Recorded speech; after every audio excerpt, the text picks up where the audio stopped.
கிறிஸ்தவர்கள் கிறிஸ்தவர்களாய் வாழுகிறார்கள். ஆனால் கிறிஸ்துவை போல அவங்க வாழ்க்கையை பார்க்க முடியலை. அல்லேலூயா. கிறிஸ்தவர்கள் கிறிஸ்துவை போல வாழ வேண்டும் என்றால் அவர்கள் கிறிஸ்துவோடு கூட இருக்க வேண்டும். கிறிஸ்தவர்கள் கிறிஸ்தவர்களாய் வாழ்கிறார்கள், ஆனால் கிறிஸ்துவோடு வாழ்கிறதில்லை. அதனால தான் அவங்களுடைய வாழ்க்கை கிறிஸ்துவை போல இல்லை. கிறிஸ்துவோடு வாழ்வதற்கு தான் தேவன் சபையை வைத்திருக்கிறார். தன்னுடைய சுய இரத்தத்தை சிந்தி சம்பாதித்த இந்த சபையை இந்த பூமியில் வச்சிருக்கிறார். சபையை குறித்து வேதம் சொல்லுகிறது, இது கிறிஸ்துவின் சரீரம் என்று. இது கிறிஸ்து, இது கிறிஸ்துவின் தலை. அப்படியெல்லாம் வேதம் சபையை குறித்து சொல்லுகிறது. இந்த சபையை தேவன் எதுக்கு வச்சிருக்கிறார் அப்படின்னா, ஜனங்கள் இந்த சபைக்குள்ளே வந்து இந்த சபையில் நடக்கிற ஜெபம், ஆராதனை இதிலெல்லாம் கலந்து கொண்டு தேவனுடைய வார்த்தையை பெற்றுக்கொண்டு இதில் அவர்கள் ஐக்கியமாக இருந்து கிறிஸ்துவை போல மாற வேண்டும், கிறிஸ்துவை போல மாற வேண்டும் என்பதற்காகத்தான் சபையை தேவன் வைத்திருக்கிறார். இன்றைக்கு இருக்கிற கிறிஸ்தவர்கள் சபையினுடைய மகத்துவத்தை அவங்க உணராமல் இருக்கிறார்கள். இன்றைக்கு இருக்கக்கூடிய சபைகளும் போதகர்களும் சபை இந்த பூமியில் கிறிஸ்துவால் ஏன் வைக்கப்பட்டது என்கிற நோக்கத்தையும் அறியாமல் சபை நடத்துகிறார்கள். ஆனால் சபைக்குள்ளே வருகிற ஜனங்கள் கிறிஸ்துவை போல மாற வேண்டும், கிறிஸ்துவை போல மாற வேண்டும் என்கிற அந்த எண்ணத்தை அவர்களுக்குள்ளே வைக்காமல் விட்டு விடுகிறார்கள். ஆமென், ஹல்லேலூயா. கைகளை ஒரு தலையிலையா சொல்லுங்களேன், ஹல்லேலூயா. நாம் கிறிஸ்துவோடு கூட இருந்தால் நாம் கிறிஸ்துவை போல மாறலாம். பக்கத்தில் உள்ள பார்த்து சொல்லுங்களேன், நாம் கிறிஸ்துவோடு கூட இருந்தால் நாம் கிறிஸ்துவை போல மாறலாம். நல்ல சத்தமாக சொல்லுங்க, நாம் கிறிஸ்துவோடு கூட இருந்தால். பக்கத்தில் உங்களை சொல்லுங்க, நாம் கிறிஸ்துவோடு கூட இருந்தால் ஜெபத்தில், ஆராதனையில், சபைக்குள்ள நம்ம எந்த அளவிற்கு ஐக்கியமாக இருக்கிறோமோ, நம்மளை வச்சிருக்கிறோமோ அந்த அளவிற்கு நாம் கிறிஸ்துவை போல, நாம் இயேசுவை போல இந்த பூமியில் வாழலாம். அல்லேலூயா, அல்லேலூயா. நீங்கள் கேட்கலாம், பாஸ்டர் நாங்கள் ஏன் கிறிஸ்துவை போல வாழணும், நாங்கள் ஏன் கிறிஸ்துவை போல வாழணும் அப்படின்னு நீங்கள் கேள்வி கேட்கலாம். நம்ம யாரை போல வாழ்கிறோமோ அவர்களை போல தான் நம்முடைய முடிவு. நீங்கள் கிறிஸ்துவை போல வாழ்ந்தீங்கன்னா இந்த வாழ்க்கையினுடைய முடிவு அவருடைய முடிவு எப்படி இருந்துச்சோ அப்படி இருக்கும். இயேசு கிறிஸ்துனுடைய முடிவு என்ன? உயிர்த்தெழுதல். இயேசு கிறிஸ்துனுடைய முடிவு என்ன?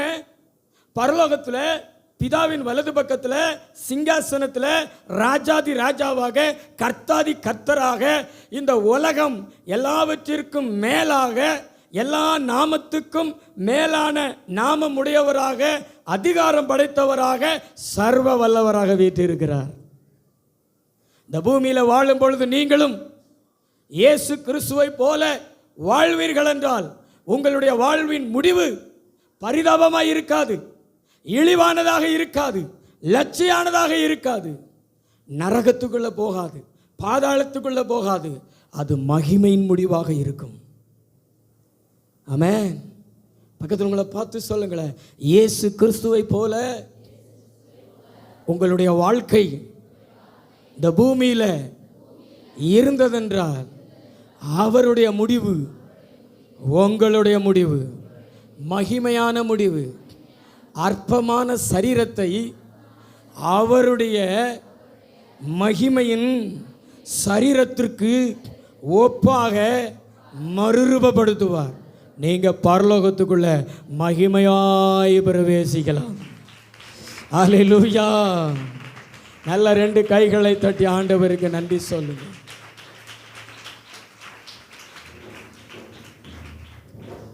இயேசு கிறிஸ்துவை போல வாழ்ந்தா அவருடைய முடிவை போல நம்முடைய முடிவு என்று சொன்னீர்கள். இப்பொழுது மனிதனுடைய நிலை என்ன? இப்ப மனுஷன் யாரை போல வாழ்ந்துகிட்டு இருக்கான்? எதை போல வாழ்ந்துகிட்டு இருக்கிறான்? அவனுடைய முடிவு எப்படி இருக்குது அப்படிங்கிறதை அறிந்து கொள்ளணும் அல்லவா? நீங்க யாரை போல வாழ்ந்து கொண்டிருக்கிறீர்கள்? இந்த உலகத்தில் இருக்கக்கூடிய பெரும்பான்மையான மனிதர்கள் யாரை போல வாழ்ந்து கொண்டிருக்கிறார்கள்? அதை அறிந்து கொள்ள வேண்டும் அல்லவா? உருவத்தில் தான் மனுஷன், ஆனால் உண்மையிலேயே நிறைய மனிதர்கள் மனிதர்களா இல்லை. ஒன்று மிருகங்களா அல்லது பேய்களா, கொடூரமானவர்களா, கொலை செய்கிறவர்களா, பழி வாங்குகிறவர்களா, மனிதநேயமற்றவர்களாய் காணப்படுகிறார்கள். பிரசங்கியின் புஸ்தகத்தில் சாலமோன் ஞானி அதை குறிப்பிட்டு காண்பிக்கிறார். 3வது அதிகாரம் 18வது வசனம், 19வது வசனம். மனுபுத்திரர் தாங்கள் மிருகங்களைப் போல் இருக்கிறார்கள் என்பதை அவர்கள் காணும்படிக்கு தேவன் அவர்களை சோதிக்கிறார் என்று நான் மனுஷருடைய நிலைமையை குறித்து என் உள்ளத்தில் எண்ணினேன். மனுஷனுடைய நிலைமை எப்படி இருக்குது சொல்லுங்க.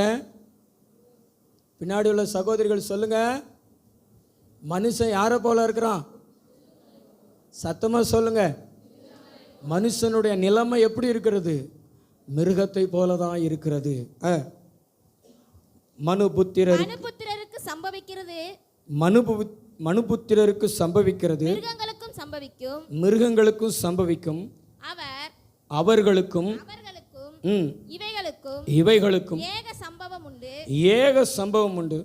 இவைகள் சாகிறது போலவே அவர்களும் சாகிறார்கள். ஜீவன்களுக்கெல்லாம் சுவாசம் ஒன்றே.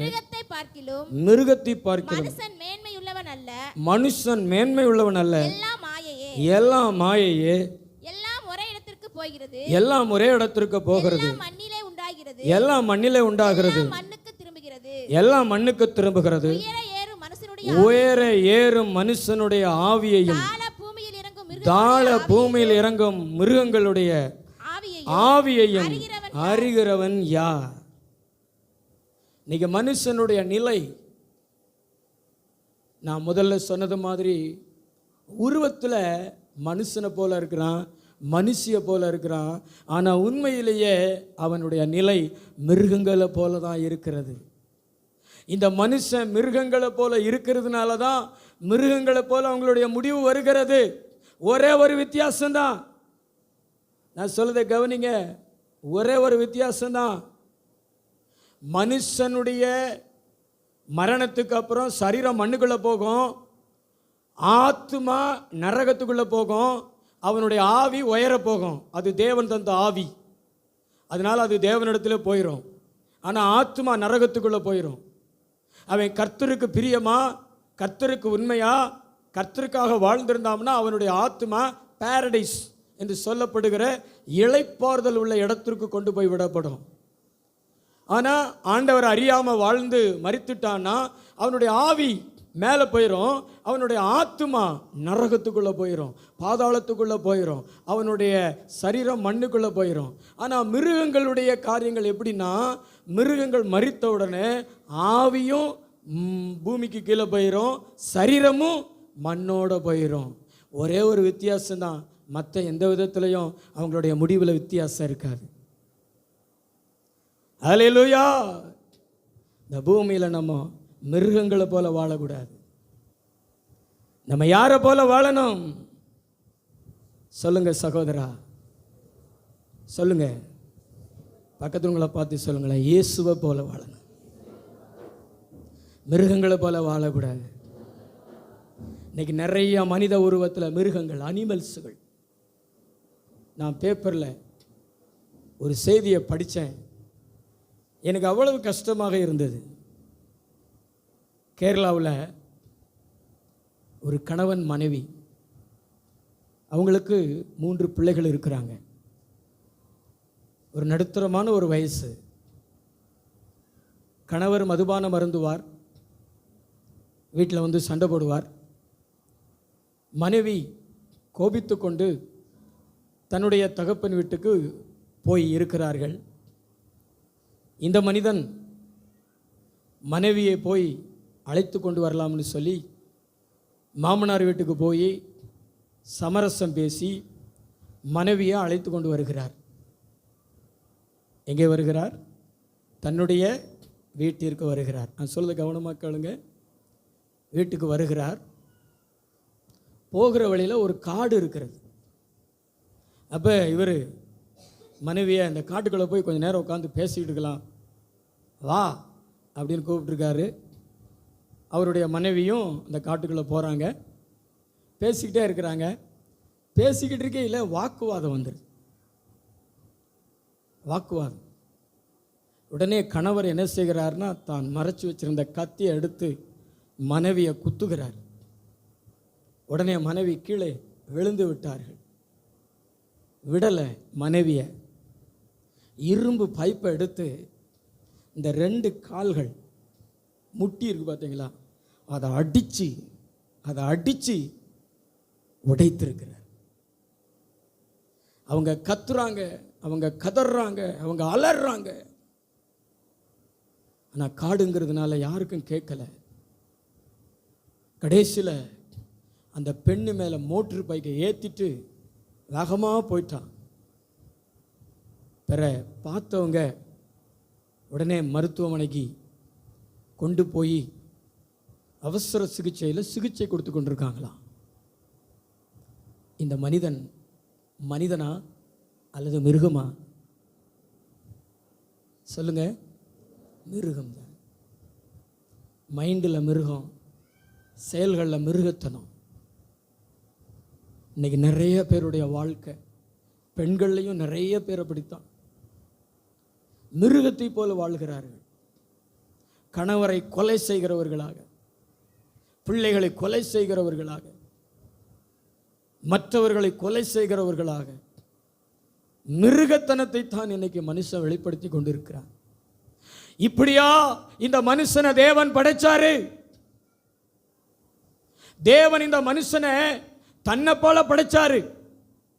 ஆனா தன்னை போல படைச்ச இந்த மனுஷன் பிசாசினால கெட்டு போயிட்டான், பாவி ஆயிட்டான்னு சொல்லிட்டு அவர் இந்த பூமிக்கு வந்து தன்னுடைய ரத்தத்தையும் தன்னுடைய சரீரத்தையும் கொடுத்து இன்றைக்கு தன்னை போல மாற்ற வேண்டும் என்று சொல்லிதான் இன்றைக்கு அவர் இந்த பூமியில அவருடைய சபையை வச்சிருக்கிறாரு, அவருடைய ரத்தத்தை வச்சிருக்கிறாரு, அவருடைய சரீரத்தை வச்சிருக்கிறாரு, அவருடைய வார்த்தையை வச்சிருக்கிறாரு, அவருடைய ஆராதனையை வச்சிருக்கிறாரு, அவருடைய ஜெபத்தை வச்சிருக்கிறாரு.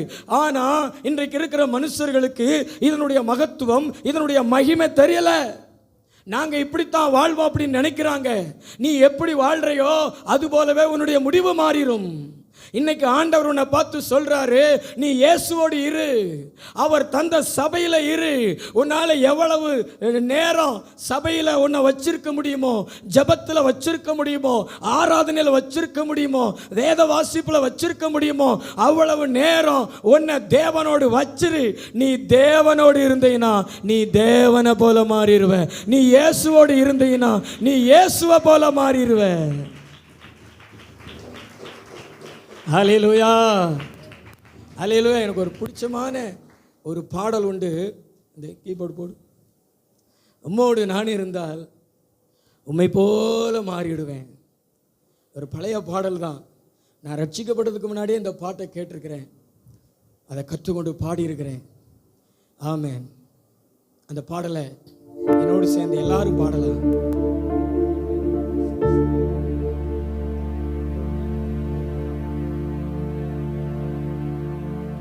Hallelujah.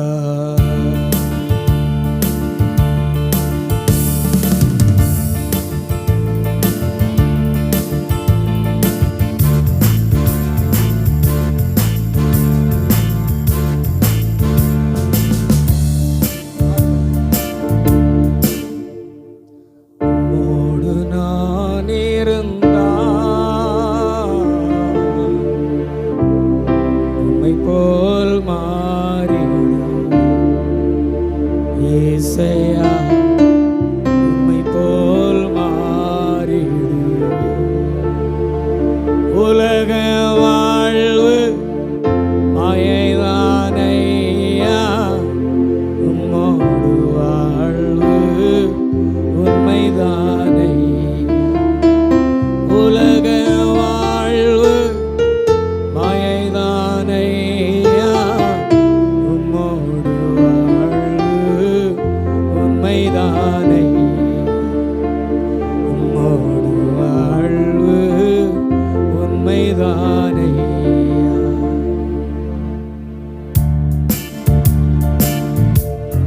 நல்ல கை தட்டி பாடுவோமா? வாலிபர்கள் நல்ல கை தட்டி பாடுவோம்.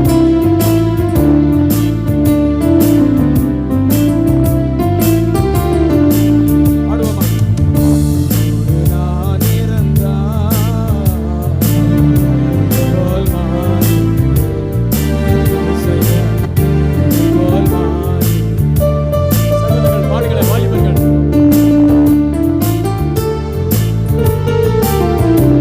போல் மாறி, இசையா போல் மாறி.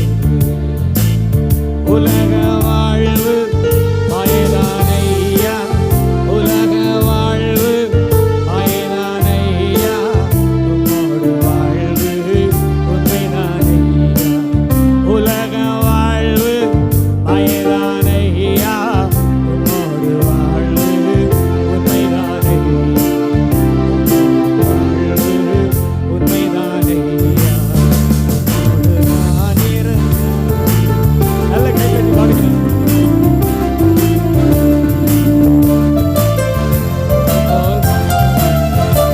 வாலிபர்கள் பாடுங்களேன். இயேசுவா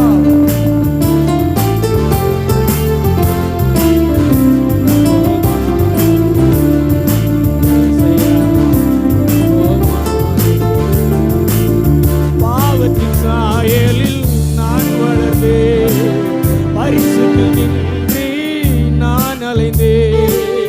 பாவத்தின் சாயலில் நான் வளர்ந்தேன், பரிசுத்தமின்றி நான் அலைந்தேன். என்னையும் தேடி வந்தீரையா, உம்மை போல் என்னையும் மாற்றினீர். பாடுங்களேன். என்னையும் தேடி வந்தீரையா, உம்மை போல் என்னையும் மாற்றினீர். உம்மை போல் என்னையும் மாற்றினீர். நான் இருந்தால் போல் மாறி,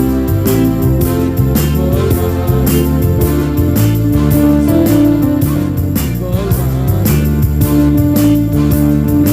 நான் இருந்தால் போல் மாறி,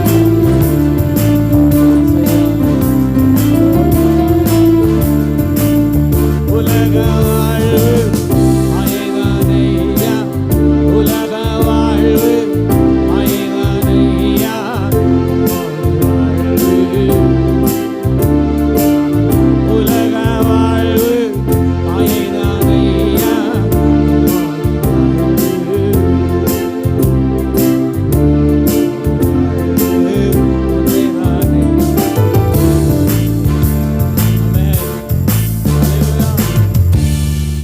இந்த உலக வாழ்வு மாயையானது. ஆனால் ஆண்டவரோடு வாழ்கிற வாழ்வு உண்மையானது. இந்த உலகத்தில் நிறைய மனிதர்கள் வாழ்ந்தார்கள், ஆனால் இன்னைக்கு அவங்க இல்லை. மாயையானது. நம்மளும் இந்த பூமியில் இருக்கிறோம். ஒரு குறிப்பிட்ட சில காலங்கள் கழித்து நம்ம இருக்க மாட்டோம். மனித வாழ்க்கை மாயான வாழ்க்கை.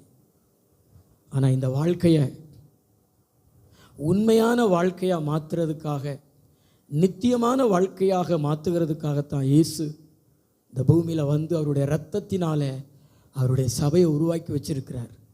அவருடைய வார்த்தையை தந்திருக்கிறார். இந்த சபைக்குள்ளே, ஆண்டவருடைய வார்த்தைக்குள்ளே உங்களை இணைத்து கொண்டு இயேசுவை போல, இன்னும் இயேசுவை போல, இன்னும் இயேசுவை போல, இன்னும் இயேசுவை போல அப்படி சொல்லி நீங்கள் மாறிக்கொண்டே இருப்பீங்கன்னா நிச்சயமாக இந்த வாழ்க்கை உங்களுக்கு உண்மையான வாழ்க்கையாய் மாறும். ஆமென். இந்த உலகத்தை கண்டு ஏமாறாதீங்க. மிருகத்தைப் போல வாழ்கிற இந்த மனிதர்கள் அந்த முடிவைத்தான் பெற்றுக்கொள்கிறார்கள். ஆனால் இயேசுவைப் போல வாழ்கிறவர்கள் இயேசுவின் முடிவை பெற்றுக்கொள்வீர்கள். ஆமென். இந்த இயேசுவை போல வாழ்வது அப்படி சொல்கிறீங்களா பாஸ்டர்? அப்படின்னா என்ன அப்படின்னு நீங்கள் கேட்கலாம். நீங்கள் ஒருவேளை இயேசுவை போல வாழ்கிறது, இயேசுவை போல மாறுறதுன்னா தாடி வச்சுக்கிறணுமோ, முடியை இங்கே வரைக்கும் தொங்க விட்டு அப்படியே கரலிங்க மாதிரி முடியை வச்சு காவி வேட்டியை போட்டு இடையில ஒரு பட்டை மாதிரி ஒரு துணியை போட்டு அப்படி உலாவுனா இயேசு கிறிஸ்துவை போல இருக்கும், அப்படி மாறணுமா அப்படி நீங்கள் கேட்கலாம். அப்படி நீங்கள் மாறினாலும் அது இயேசுவை போல மாறினது கிடையாது. இயேசுவை போல மாறுகிறது அப்படின்னா நான் உங்களுக்கு ஒரு சில காரியங்களை சொல்கிறேன். லூக்கா சுவிசேஷம் 2வது அதிகாரம் 45வது வசனம். காணாததினாலே, நல்லா வாசிங்க மறுபடியும். காணாததினாலே அவரை தேடிக்கொண்டே எருசலேமுக்கு திரும்பி போனார்கள். 3 நாளைக்கு பின்பு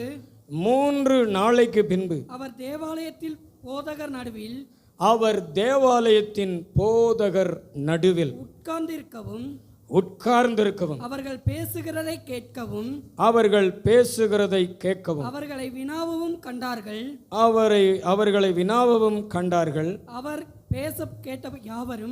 அவர் பேச கேட்ட யாவரும் அவருடைய புத்தியையும் அவர் சொன்ன மறு உத்தரவுகளையும் குறித்து பிரமித்தார்கள். இயேசுவை போல மாறுவது எப்படி? இயேசுவை போல மாறுகிறதுனா எப்படி? ஆண்டவரை குறித்து, தேவனை குறித்து ஆவிக்குரிய அறிவை நீங்கள் பெற்றுக்கொள்வதுதான் இயேசுவை போல மாறுவது.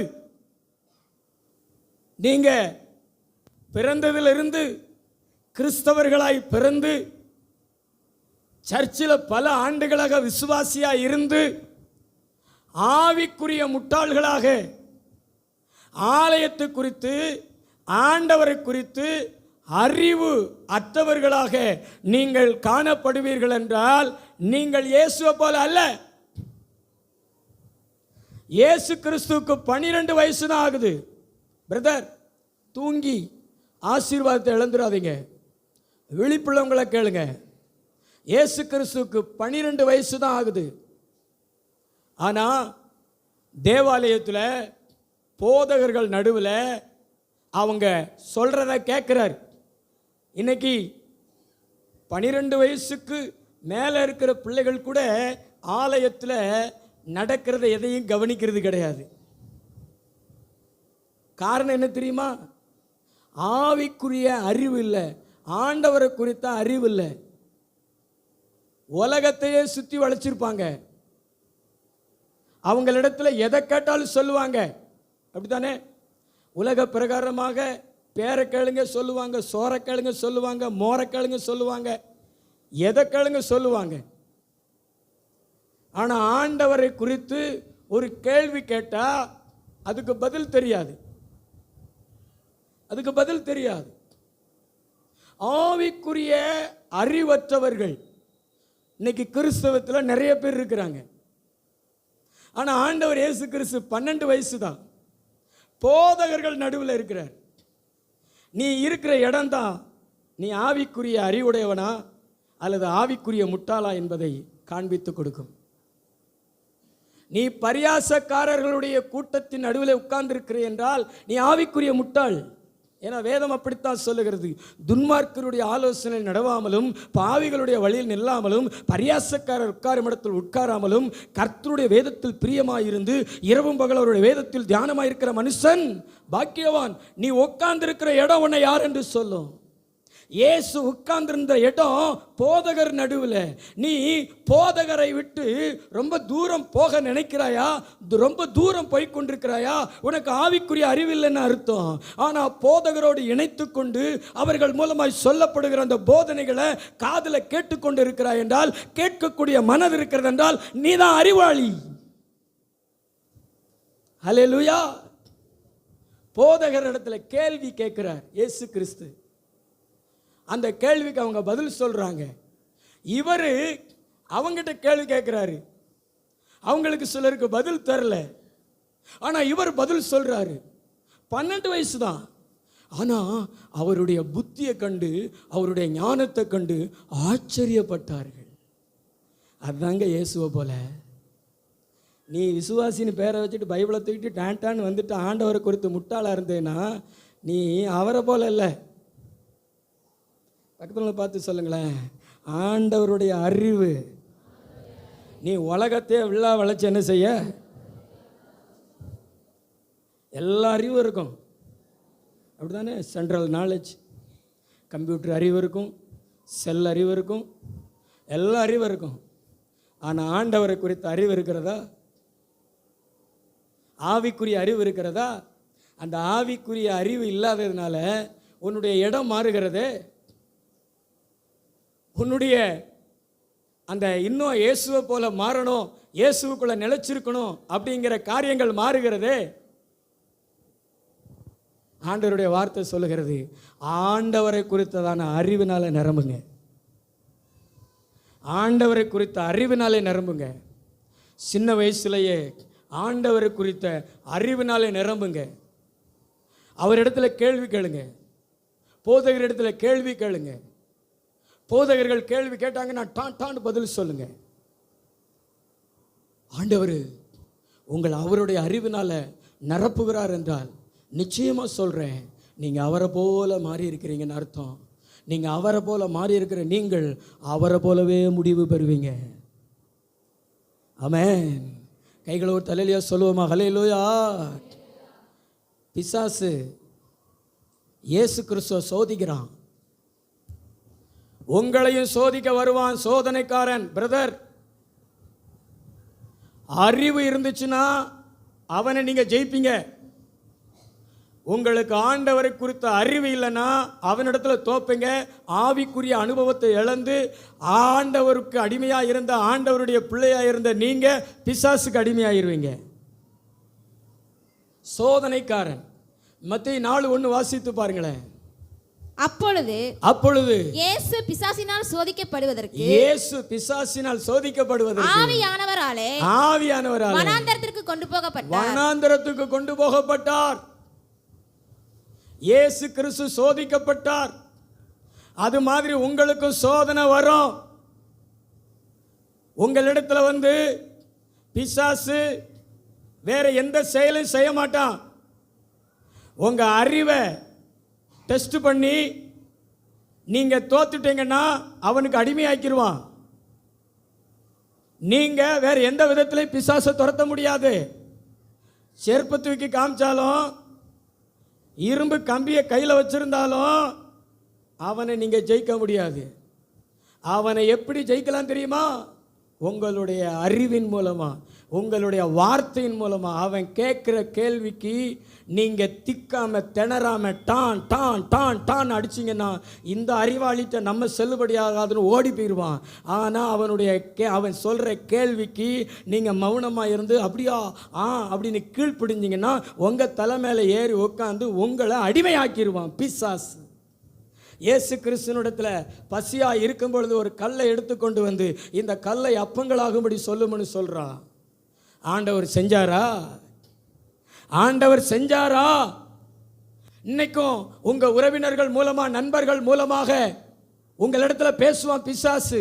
ஆனா அங்கெல்லாம் நீங்க பேசுறது கிடையாது. ஆனா போதகர் இடத்துல மட்டும் வந்து பேசுறது, கேள்வி கேட்கறது, போதகரை எதிர்த்து நிற்கிறது. நீ எங்க கேட்கணுமோ, எங்க பதில் சொல்லணுமோ அங்கே அல்லவா சொல்லணும். நீ ஒரு ஃபங்க்ஷன் வீட்டுக்கு போயிருக்கும் பொழுது பிசாசு அந்த மனுஷர்கள் மூலமா பேசுவான். அங்க பதில் சொல்லணும், அங்க சாத்தானை ஜெயம் எடுக்கணும். அங்கெல்லாம் ஊன்னு கேட்டுட்டு கடைசியில் விழுந்து போகிறது தான் உங்களுடைய காரியமாக இருக்கிறது. ஆனா இயேசுவின் காரியம் அப்படி அல்ல. பிசாசு ஒரு கல்லை எடுத்து நீ தேவகுமாரனானால் இந்த கல்லை அப்பங்களாகும்படி சொல்லும்னு சொல்றான். அப்ப ஆண்டவர் இயேசு என்ன சொல்றார் தெரியுமா? மனுஷன் அப்பத்தினால் மாத்திரமல்ல தேவனுடைய ஒவ்வொரு வார்த்தையினாலும் பிழைப்பான்னு சொல்லி அவனுக்கு பதிலடி கொடுக்கிறார். ஓடி போயிடுறான். போன பிசாசு மறுபடியும் வருவான். அவன் ரோசக்காரன் கிடையாது, மறுபடியும் வருவான். நீங்க எதனால ஜெயிச்சீங்களோ அதையே உங்களுக்கு சோதனையாக கொண்டு வருவான். வசனத்தினால தானே ஜெயிச்ச. அதே வசனம் தேவாலயத்தின் உப்பரிகளை கொண்டு போய் நிறுத்தி, எங்க குதி, உம்முடைய தூதர்கள் கல்லில் இடராதபடிக்கு கரங்களில் ஏந்தி கொண்டு போவார்கள் என்று எழுதியிருக்கிறதே, எங்க காப்பாற்றுறாங்களான்னு பார்ப்போம் அப்படின்னு சொல்றான். இயேசு சொன்னார், அதே வசனத்தின் மூலமாக சொன்னார், அறிவில் தான் ஜெயிச்சாரு. உன் தேவனாகிய கர்த்தரை பரீட்சை பாராதிருப்பாயாகன்னு. உடனே ஓடி போயிட்டான். மறுபடியும் வரான் பிசாசு. ஒரு உயர்ந்த மலைக்கு கொண்டு போறான். உலகத்தின் சகல ராஜ்யங்களை காமிக்கிறான். பொண்ணு வெள்ளிய, அதாவது அதுல மயங்காத ஆளுக இதுல மயங்கிரும்னு சொல்லிட்டு காசு பணத்தை காமிச்சு உன்னை விழ வைக்கணும்னு நினைப்பான். உன் கண்களில் காமிச்சு உன்னை விழ வைக்கணும்னு நினைப்பான்.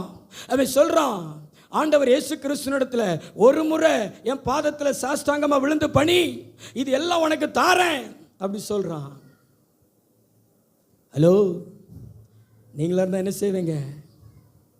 ஒரு முறை இல்லை, 9 முறை பிசாசு உன் காலை தடவிடுமா? தடவுறோம். முத்தம் கொடுக்கணுமா? முத்தம் கொடுக்குறோம். அல்லேலூயா. காசுக்காக, பணத்துக்காக எங்கெங்கேயோ தலைவணங்கி, எங்கெங்கேயோ முட்டையை போட்டு, எங்கெங்கேயோ விக்கிரக ஆராதனை செஞ்சு பிசாசுக்கு அடிமையாய் வாழ்கிற கூட்டம், ஆண்டவரை குறித்து அறிவற்ற கூட்டம்.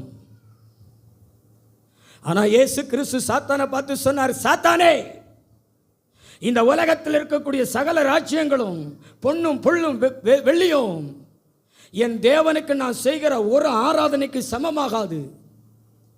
என் தேவனுக்கு செய்கிற அந்த ஆராதனை விலையேறப்பட்டது. இந்த ஆராதனையை காசுக்காக உனக்கு கொடுக்க மாட்டேன், ஒன்னும் ஆராதனை செய்ய மாட்டேன். என் தேவனாகிய கர்த்தரை மாத்திரம் சாஷ்டாங்கமா விழுந்து பணிந்து ஆராதிப்பேன்னு சொல்லிட்டு ஆண்டவரை உயர்த்தி அந்த இடத்துல பேசுகிறாரு. ஒரே வாக்கில் சாத்தான் ஓடி போயிட்டான். போனவன் திரும்பி வரவே இல்லை. சோதனைக்காரனை ஜெயித்த இயேசு. அல்லேலூயா. நல்ல கையை தட்டி ஆண்டவருக்கு நன்றி சொல்லுங்களேன். நீயும் ஜெயம் எடுக்க வேண்டும். உனக்குள்ள தேவனை குறித்த அறிவு இருந்தா, தேவனுடைய வார்த்தையை குறித்த அறிவு இருந்துச்சுன்னா நீயும் சோதனைக்காரனை ஜெயம் எடுப்ப. நீ யாருக்கு அடிமையா இருக்க மாட்டே. நல்ல கையை தட்டி ஆண்டவருக்கு நன்றி சொல்லுங்க. ஆண்டவருடைய அறிவை பெற்றுக்கொள்ளுங்க. சிஸ்டர், பின்னாடி உள்ளவங்க, ஆண்டவருடைய அறிவை பெற்றுக்கொள்ளுங்க. இல்லைன்னா வஞ்சிக்கிற ஆவிகள், ஏமாற்றுகிற ஆவிகள் வசனத்தையே கொண்டு வரும், இயேசுவின் நாமத்தையே கொண்டு வரும், உங்களை விழ வைக்கும், உங்களை ஏமாற்றும். இன்னைக்கு எத்தனை பேர் பிசாசுக்கு அடிமையாகி பிசாசுக்கு கீழ்ப்படிந்து ஆண்டவரை இழந்து நிற்கிறார்கள். கிறிஸ்துவ வாழ்க்கை என்பது ஒரு குறிப்பிட்ட ஆண்டுகள் அல்ல, மரண வரைக்கும். மரண பரியந்தமும் உண்மையாயிரு, ஜீவ கிரீடத்தை பெறுவாய் என்று ஆண்டவர் சொல்லியிருக்கிறார். இந்த வாழ்க்கையில் நாம் சாத்தானை ஜெயிக்க வேண்டும். வாலிப பிள்ளைகள் சாத்தானை ஜெயிக்க வேண்டும், உலகத்தை ஜெயிக்க வேண்டும், பாவத்தை ஜெயிக்க வேண்டும். அதுக்கு தான் வேதம் சொல்கிறது, இயேசுவை போல நீயும் தேவனை குறித்து எப்படி இரு. சொல்லுங்க, சத்தமா சொல்லுங்க, இன்னும் சத்தமா சொல்லுங்க. அறிவு. நீ அறிவோடு இருந்தால் கேள்வி கேட்பேன்னு சொல்லி தான் பிசாசு உன்னை அறிவடைய விட மாட்டேங்கிறான். இந்த அறிவை நம்ம எப்படி பெற்றுக்கொள்ளலாம் தெரியுமா? எப்படி பெற்றுக்கொள்ளலாம்? நீங்கள் இயேசுவோடு இருந்தீங்கன்னா பெற்றுக்கொள்ளலாம். இந்த அறிவை நீங்கள் எப்படி பெற்றுக்கொள்ளலாம்? இயேசுவோடு இருங்க. பக்கத்தில் உள்ள பார்த்து இயேசுவோடு இருங்க. சபையில் இருங்க, ஜெபத்தில் இருங்க, ஆராதனையில் இருங்க. எந்த அளவுக்கு ஆண்டவரோடு சபையில் அதிக ஐக்கியமாக நெருக்கமாக இருக்க முடியுமா? இருங்க. நீங்கள் இங்கே இருக்கிற ஒவ்வொரு நிமிடமும் அறிவடைவீர்கள், அறிவடைவீர்கள். உங்களுக்கு ஆண்டவர் அறிவை கொடுப்பார், தெளிந்த புத்தியை கொடுப்பார், ஞானத்தை கொடுப்பார். நல்ல கைத்தட்டி ஆண்டவருக்கு நன்றி சொல்லுங்க. விஸ்டம், நல்ல கைத்தட்டி ஆண்டவருக்கு நன்றி சொல்லுங்க. எனக்கெல்லாம் உங்களுக்கு போதிக்கிறேன் பார்த்தீங்களா, எனக்கெல்லாம் நான் 12 படிக்கும் பொழுதெல்லாம் ரொம்ப அறிவு கிடையாது. எனக்கு 4 பேர்கிட்ட நின்று பேசுகிறதுக்கு என்னால் முடியாது. ஒரு வார்த்தையை பேசிட்டு அடுத்து என்ன பேசுன்னு தெரியாது. அறிவற்றவனாக தான் இருந்தேன். ஆண்டவரை குறித்து, வேதத்தை குறித்து அதெல்லாம் தெரியாது. ஆனால் ஊழியத்திற்கு வந்த பின்பு அதிகமாக ஜெபம் பண்ணுவேன். இன்னைக்கு வரைக்கும் வேத வாசிப்பேன், பிரசங்கங்கள் கேட்க விரும்புவேன். தேவனுடைய செய்தியெல்லாம் அது தேவையற்றதுன்னு நினைக்க மாட்டேன், அது பிரயோஜனமற்றதுன்னு நினைக்க மாட்டேன். ஒரு முறை சென்னையில் இருக்கும் பொழுது, அப்போ சிடியோ மெமரி கார்டோ இப்போ இருக்கிற யூடியூப்போ அந்த மாதிரிலாம் கிடையாது. கேசட்டு தான் பாட்டு போட்டு கேட்பாங்க, மெசேஜ் கேட்பாங்க. ஒரு போதகருடைய ஒரு செய்தி கேசட் கிடைத்தது, தேவனுடைய வார்த்தை. அதை குறித்து தானே அவர் பேசின ஒரு மெசேஜ் கேசட் என்கிட்ட கிடைச்சது. அதை கேட்கறதுக்காக வேண்டி ஒரு சகோதரனுடைய வீட்டுக்கு போய், அவன் இப்போ வா பிறவா, எனக்கு இப்போ நேரம் இல்லை அப்படின்ட்டு பிறகு ஒரு நேரத்தை அவன் கொடுத்து அவன் வீட்டில் போய் கேட்டு அதுக்கு பிறகு தான் சந்தோஷம் வந்தது. அவ்வளவு தேவனுடைய வார்த்தையின் மேலே வாஞ்ச, தேவனுடைய வார்த்தையை கேட்க ஆவல், தேவனுடைய வார்த்தையை படிக்க ஆவல். அதனால தான் கர்த்தர் இன்றைக்கும் என்னை ஆண்டவருக்குரிய காரியத்தில் முட்டாள வைக்கலை, அநேகருக்கு போதிக்கிற அளவுக்கு அறிவாளியாக வச்சிருக்கிறாரு. அல்லேலூயா, அல்லேலூயா. உலகத்தில் ஒரு பெரிய சாபம் எது தெரியுமா? ஆண்டவரை குறித்த அறிவில்லாத இருக்குது. என் ஜனங்கள் அறிவின்மையினால் சங்காரமாகிறார்கள். இன்னைக்கு நிறைய மக்கள் அழிந்து போவதற்கு காரணம் என்னென்னா, ஆண்டவரை குறித்ததான அறிவு இல்லாமல். ஆண்டவரை குறித்து அறியணும்னு அவரோடு அதிக நேரம் ஜெபம் பண்ணுங்க. அவரை அறியும்படி செய்வார், அவரை உங்களுக்கு வெளிப்படுத்துவார், அவருடைய தன்மைகளை வெளிப்படுத்துவார், அவருடைய சுபாவங்களை வெளிப்படுத்துவார், அவருடைய காரியங்களை வெளிப்படுத்துவார். ஹல்லேலூயா. கைகளை ஒரு தலையிலையா சொல்லுங்க, ஹல்லேலூயா. தேவனுடைய அறிவு ரொம்ப ஆழமானது. நீங்க வாசித்து பாருங்களேன், ரோமர் 11:33. தேவனுடைய ஐஸ்வர்யம், ஞானம், அறிவு என்பவைகளின்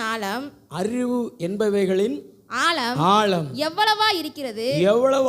அவருடைய நியாய தீர்ப்புகள் அளவிடப்படாதவைகள். அவருடைய வழிகள் ஆராயப்படாதவைகள். ஆண்டவரை குறித்ததான காரியங்கள் எப்படி இருக்கிறது சொல்லுங்க பிரதர். நீங்க ஒன்ன மனசுல நினைச்சுக்கிட்டு ஆண்டவர் இப்படித்தான் நீங்க யோசிச்சுக்கிட்டு இருப்பீங்க, அப்படித்தானே? கற்றது கையளவு, கல்லாதது உலக அளவு. நீங்கள் ஏதோ 4 வார்த்தையை கேள்விப்பட்டிருப்பீங்க இயேசுவை குறித்து, அதை வச்சே மனசில் யோசிச்சுக்கிட்டு இருப்பீங்க. ஆனால் அவரை குறித்த காரியங்கள் வேதம் சொல்லுகிறது ஆழம். பக்கத்துல பார்த்து சொல்லுங்களேன், அவரை குறித்த அறிவு ஆழம். வேதத்தில் கூட முழுமையாக சொல்லப்படலை. அவரை குறித்த இன்னும் நிறைய ரகசியங்கள் இருக்கிறது, அதை அவர் தான் வெளிப்படுத்த முடியும். ஆனால் ஆண்டவருடைய வார்த்தை சொல்லுகிறது, ஆண்டவரோடு இருந்தீங்கன்னா அவரை போல அறிவுடையவங்களாக மாறிடுவீங்க, அவரை குறித்ததான அறிவுடையவங்களாக மாறிடுவீங்க. நல்ல கைத்தட்டி ஆண்டவருக்கு நன்றி சொல்லுவீங்களா? நல்ல 2 கைகளை தட்டி பின்னாடி உள்ளவங்க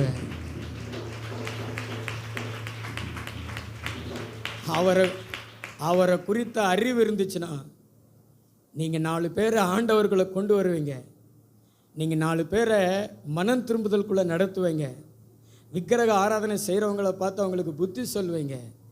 ஆனால் அறிவற்றவங்களாக இருந்தீங்கன்னா நீங்களும் அவங்களோடு கூட போய் சேர்ந்து விடுவீர்கள். ஆமென். அறிவுடையவங்களாக மாறுங்க. 2வது ஒரு காரியத்தை வாசிங்க, மார்க்கு சுவிசேஷம் 4:39. அவர் எழுந்து காற்றை அதட்டி கடலை பார்த்து இறையாதே அமைதலா இரு என்றார். அப்பொழுது காற்று நின்று போய் மிகுந்த அமைதல் உண்டாயிற்று. ஆமென். நம் ஆண்டவர் இயேசு கிறிஸ்துவை போல இயேசு கிறிஸ்து இந்த பூமியில அடிமையா இல்லை. இயேசு கிறிஸ்துவை யாரும் அதிகாரம் செலுத்தல, யாரும் அதிகாரம் செலுத்த முடியல. மனிதர்களோ அசுத்த ஆவிகளோ இயற்கைகளோ அவர் அதிகாரம் செலுத்த முடியல. மின்னல் அடிக்கிறத பார்த்து, கொந்தளிக்கிற காற்றை பார்த்து, எழும்பி வருகிற அலைகளை பார்த்து ஆண்டவர் அலறல. சீசர்கள் கூட படகுல போய் கொண்டிருக்கும் பொழுது கடல்ல பெருங்காற்று வருகிறது, தண்ணீர் கொந்தளித்து எழும்பி படகுல உழுகிறது. அந்த படகுல தான் இயேசு கிறிஸ்து இருக்கிறாரு. சீசர்கள்லாம் ஐயரே எங்களை காப்பாத்துங்க, ஐயரே எங்களை காப்பாத்துங்கன்னு பதறாங்க. நான் ஒன்று சொல்றேங்க, நீங்கள் பதறுகிறீர்கள் என்றால் நீங்கள் இன்னும் இயேசுவை போல இல்லைன்னு அர்த்தம். அல்லேலூயா. இயேசு கிறிஸ்து பதறல, பின்னாடி படகுல அயர்ந்த நித்திரையில் இருக்கிறார். அவரை எழுப்புறாங்க. எழுந்த உடனே என்ன செய்கிறாரு? இவங்களை பார்த்து, அற்ப விசுவாசிகளே, உங்களோடு நான் எது வரைக்கும் இருப்பேன் அப்படி சொல்லிட்டு அந்த காற்றை பார்த்து, அந்த கொந்தளிக்கிற கடலை பார்த்து, இறையாதே அமைதலாயிரு, இறையாதே அமைதலாயிரு அப்படின்னு சொல்லுகிறார். அந்த கொந்தளித்த அந்த அலைகள், அந்த கொந்தளித்த அந்த தண்ணீர்கள் அப்படியே அமர்ந்து விடுகிறது. இயேசுவை போலனா இந்த பூமியில் நாமும் நமக்கு எதிராக எழும்பி வருகிற, அது இயற்கையாக இருக்கலாம், நமக்கு விரோதமாக எழும்பி வருகிற பாவ அடிமைத்தனங்களாக இருக்கலாம், நமக்கு விரோதமாக எழும்பி வருகிற பிசாசாக இருக்கலாம், அதற்கு நாம் அடிபணிய மாட்டோம். அதனுடைய அதிகாரத்தினாலே நாம் அதிகாரம் செலுத்தப்பட மாட்டோம். நாம் ஆளுகிறவர்களாக இருப்போம், நாம் அதிகாரம் செலுத்துகிறவர்களாக இருப்போம், இயேசுவை போல இருப்போம். அல்லேலூயா. அதனால தான் கர்த்தருடைய வார்த்தை நம்மளை பார்த்து சொல்றாரு, இயேசுவை போல மாறு, இயேசுவோடு இரு, இயேசுவை போல வாழு. இந்த உலகத்தில் ஜெயிக்கிற மகளா, அதிகாரம் செலுத்துகிற மகனா, அதிகாரம் செலுத்துகிற மகளா வாழு. உன்னை எதுவும் அதிகாரம் செலுத்த முடியாது, ஆனால் நீ எல்லாத்தையும் அதிகாரம் செலுத்துவ. இன்னைக்கு அதிகாரம் செலுத்த வேண்டிய மகன், அதிகாரம் செலுத்த வேண்டிய மனுஷன், மனுஷி இன்னைக்கு அடிமையாக இருக்கிறார்களே. ஒரு சின்ன ஒரு மதுபானத்துக்கு, கஞ்சாவுக்கு, போதைக்கு, சினிமாவுக்கு, சீரியலுக்கு, செல்போனுக்கு அடிமைகள் எத்தனை. நீ ஆள பிறந்தவள், நீ ஆள பிறந்தவள், நீ அதிகாரம் செலுத்த பிறந்தவள், நீ அடிமையாயிருக்க பிறந்தவள் அல்ல, நீ ஆள பிறந்தவள். இயேசு ஆள பிறந்தார், ஆண்டார். அவர் எதுவும் அதிகாரம் செலுத்த முடியல. அது மாதிரி தான் நீ இந்த பூமியில இருக்கணும். அதுதான் அவரை போல. ஒன்று அநேக காரியங்கள் அதிகாரம் செலுத்துகிறதா, இது இல்லாமல் என்னால் இருக்க முடியாது, இது இல்லாமல் என்னால் இருக்க முடியாது, இது இல்லாமல் என்னால் இருக்க முடியாது அப்படின்னு நீங்கள் சொல்கிறீங்களா? அப்படின்னா நீங்கள் அடிமைகள். இன்னும் நீங்கள் கிறிஸ்துவ போல மாறல. உங்களை பார்த்து தான் கர்த்தர் சொல்கிறாரு, நீ ஆண்டவரோடு அதிக நேரம் இரு. ஆண்டவரோடு இருந்தீங்கன்னா ஆண்டவரை போல மாறுவ. இன்னைக்கு வாலிபர்கள் ஆண்டவரோடு இல்லை. அதனால தான் உன்னை அடிமைப்படுத்தி வச்சிருக்கிறான் பிசாசு. நீ அநேக காரியங்களுக்கு அடிமைப்பட்டு கிடக்கிற. வாரத்தில் ஒரு நாள் வார, ஞாயிற்றுக்கிழமை, அதோட உன் காரியம் முடிஞ்சு போச்சு. பிற எப்படி நீ ஆளுவ? பிற எப்படி நீ இயேசுவை போல மாறுவ? நீ எந்த நேரத்துல எல்லாம் சபை கூடி வருகிறதோ அந்த நேரத்துல எல்லாம் சபையில் வந்து அமர்ந்துரு, ஆண்டவரை ஆராதி, ஜெபி, வீட்டிலே வேத வசனங்களை வாசி. கண்டிப்பா சொல்றேன், யோசேப்பு மாதிரி பாவத்தை தள்ளி விட்டுட்டு ஒரே ஓட்டமா ஓடுற அளவுக்கு நீ ஆளுகை செய்கிற மகனா மகளாக இருப்ப. அல்லேலூயா, அல்லேலூயா. நல்ல கை தட்டி ஆண்டவருக்கு நன்றி சொல்லுவீங்களா? நல்ல 2 கைகளை தட்டி ஆண்டவருக்கு நன்றி சொல்லுங்களேன். நீ அடிமையாகவே இருந்து, நீ அடிமையாகவே வாழ்ந்து, நீ அடிமையாகவே இந்த உலகத்தை விட்டு போனேனா ஒரு மிருகத்தை போல வாழ்கிற நீ கடைசியில் அதனுடைய முடிவு தான். ஏன்னா மிருகங்கள் எல்லாம் அடிமைப்படுத்தக்கூடியது தான். நம்ம வீட்டில் இருக்கக்கூடிய ஆடோ மாடோ அதெல்லாம் மனுஷர்கள் என்ன செய்கிறாங்க, அடிமைப்படுத்தி தான் வச்சுருக்கிறாங்க. கழுத்தில் ஒரு கயிறை கட்டி மூக்கில் ஒரு கயிறை விட்டு அதை தங்களுக்கு பயன்படுத்தி கொள்கிறாங்க. அது அடிமைத்தனம். மிருகம் ஒரு அடிமைத்தனம். பத்தாக்குறைக்க காட்டுகளில் இருக்கிற யானை அடுத்து மற்ற மிருகங்களையும் பிடிச்சிட்டு வந்து அதையும் பழக்குவித்து அதையும் அடிமைப்படுத்துகிறானுங்க. மிருகம் என்பது ஒரு அடிமைத்தனம். ஆனால் இன்றைக்கு நிறைய மக்கள் பார்த்தீங்கன்னா அந்த மிருகத்தை போல தான் தங்களை காண்பித்து கொண்டு அதை பெருமைப்படுத்தி கொண்டு அடிமைத்தனத்தில் வாழுகிறார்கள். ஆவியானவர் உங்களை பார்த்து சொல்கிறாரு, நீ அடிமையாக இருக்க பிறந்தவன் அல்ல, நீ ஆள பிறந்தவள். சிஸ்டர், மின்னல் அடிக்கும் பொழுது இயேசு நாமத்தினால கம்முன்னு இருந்தா அது இருக்கணும். அதான் இயேசுவை போல. புரிதனன் சொல்லுகிறது, ஒரு பெருங்காற்று அடிக்கிறது, நீ பயணம் பண்ணி போய் கொண்டிருக்கிற, உன் மேலே வந்து மோதுகிறது, அந்த இடத்துல நின்று இறையாதே அமைதலாக இரு அப்படி சொல்கிற அளவுக்கு உன்னுடைய தன்மை இருந்துச்சுன்னா நீ தான் இயேசுவை போல. அல்லேலூயா. நல்ல கைத்தட்டி ஆண்டவருக்கு நன்றி சொல்லுங்க. இன்னைக்கு ராஜ்யங்கள் கூட இப்படி இயற்கையை ஆள முடியலை. மும்பையில் 120 அடி ஒரு விளம்பர போர்டு ஸ்டீல் இரும்பில் செய்யப்பட்டது. பலத்த காற்று அடிக்கும் பொழுது கீழே விழுந்து, கீழே ஒரு பெட்ரோல் பல்க்கு, நிறையா கார்ஸுகளில் பெட்ரோல் போடுவதற்காக காத்திருந்தவங்க, டூ வீலரில் பெட்ரோல் போடுறதுக்காக காத்திருந்தவங்க மரித்து போனாங்க. ஒரு 20-30 பேருக்கு மேலே. அந்த இடம் பார்த்தீங்கன்னா ஒரே கார்கள் நெளிஞ்சு போய் அப்படியே ஒரு அகோரமாக காணப்படுகிறது. ஆனால் அப்படிப்பட்ட இயற்கையையும் ஆள வைப்பதற்கு இந்த இயேசுவனை பயன்படுத்த முடியும். நம்பிக்கை வர மாட்டேங்குது பாருங்களேன்.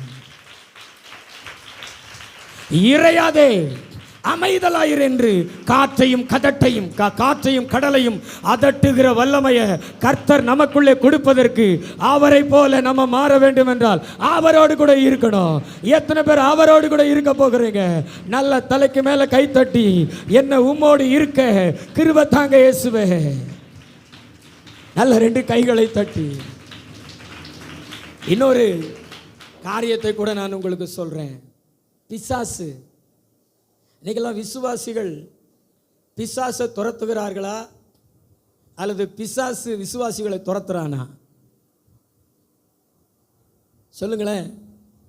இன்னைக்கு சர்ச்சுக்கு வருகிற விசுவாசிகள் கூட பயந்த கோளாறு பாஸ்டர் ஜெபம் பண்ணுங்க அப்படின்ட்டு வருதுங்க. தலை மேலே கை வச்சு ஜெபம் பண்ணால் கீழே விழுவுதுங்க. நிறைய பேர்லாம் பார்த்தீங்கன்னா சர்ச்சுக்கு வந்துட்டு ஓடி போயிடுறாங்க. முன்னாடி வந்து எனக்கு ஜெபம் பண்ணுங்க பாஸ்டர், எனக்குள்ளே ஏதாவது இருக்கா அப்படின்னு டெஸ்ட் பண்ணுங்க பாஸ்டர் அப்படி நீங்கள் ஜெபம் பண்ண சொன்னீங்கன்னா தெரிஞ்சிடும் உங்களுக்குள்ளே என்ன இருக்குன்னு. அல்லேலூயா. கைகள் ஒரு அல்லேலூயா சொல்லுங்களேன். அல்லேலூயா. இன்னைக்கு விசுவாசிகளுடைய நிலை அப்படி இருக்குது. இயேசு கிறிஸ்துவனுடைய நிலை எப்படி இருந்துச்சு? ஒரு ஜெப ஆலயத்துக்கு போகிறாரு. அங்கே ஒரு பிசாசு பிடித்த மனிதன் பேசுகிறான். லூக்கா 4:35. அதற்கு இயேசு நீ பேசாமல் இவனை விட்டு புறப்பட்டு போ என்று அதை அதட்டினார். அப்பொழுது பிசாசு அவனை ஜனங்களின் நடுவே விழத்தள்ளி அவனுக்கு ஒரு சேதமும் செய்யாமல் அவனை விட்டு போய்விட்டது. எல்லாரும் ஆச்சரியப்பட்டு மேலுள்ள வசனத்தை வாசிங்க. ஜெப ஆலயத்திலே அசுத்த ஆவி பிடித்திருந்த ஒரு மனுஷன் இருந்தான்.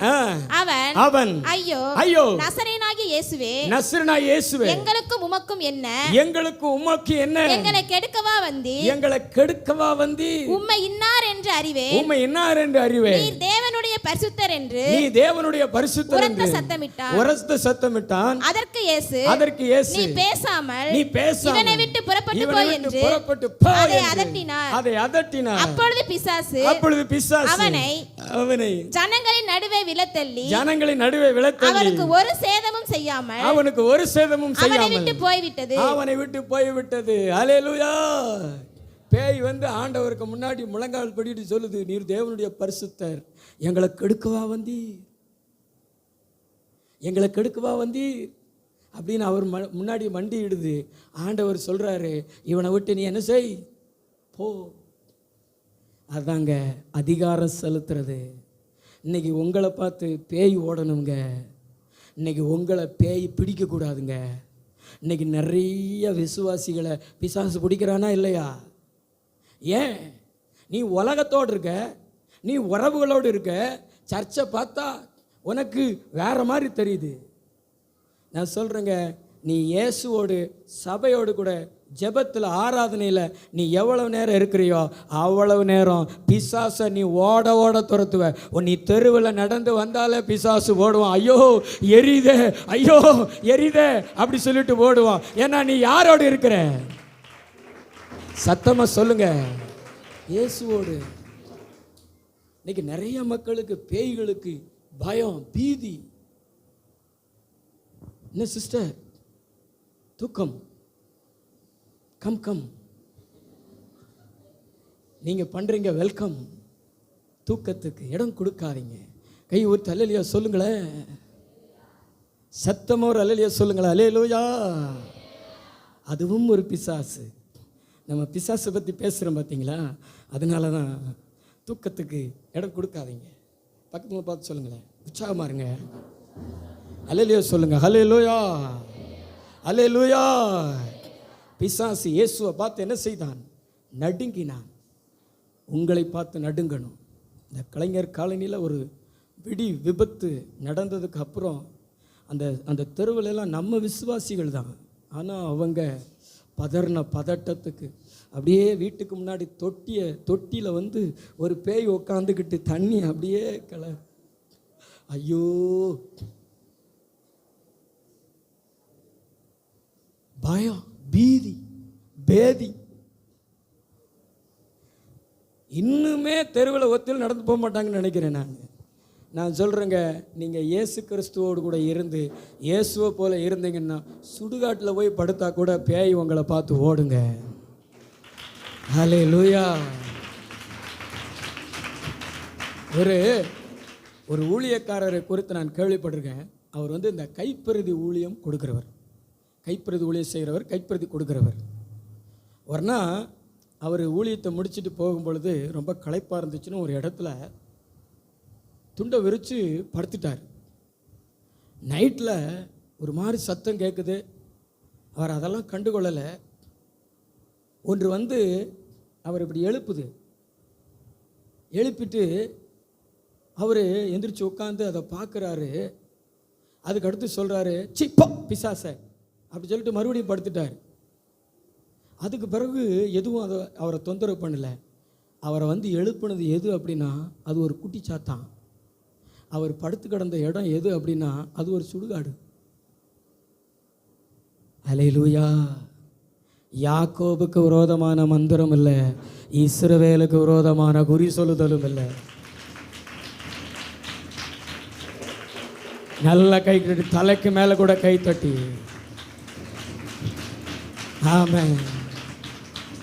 இந்த உச்சி வேலைலாம் சொல்கிறாங்கல்ல, அது உலகத்துக்கு தான். ஆனால் உனக்கு எனக்கும் கிடையாது. 2 மணி 3 மணி எந்த டயத்துலனாலும் போ, இயேசுவன் கூட இருப்பார். நீ இயேசுவை போல் இருப்ப. உன்னை பார்த்தா பேய்க்கு இயேசு மாதிரி தெரியும், ஒரே ஓட்டமாக ஓடிக்கிட்டு இருப்பான். நீ இயேசுவோடு இருந்தேன்னா அதனால தான் உன்னை சபைக்கு வரவிட மாட்டேங்கிறான். சபையை குறித்து உன் சிந்தனையில் தவறான எண்ணத்தை உண்டாக்குறான். ஜெபத்தில் உன்னுடைய சிந்தனையில் தவறான எண்ணத்தை கொண்டு வந்து ஜெபத்துக்கு வரவிடாதபடி தடுக்கிறான். ஜெபம் என்பது எதுக்கு தெரியுமாங்க? ஆராதனை என்பது எதுக்கு தெரியுமாங்க? ஏதோ தேவை இருந்தால் தான் வந்து ஜெபிக்கணுமா? இல்லைங்க.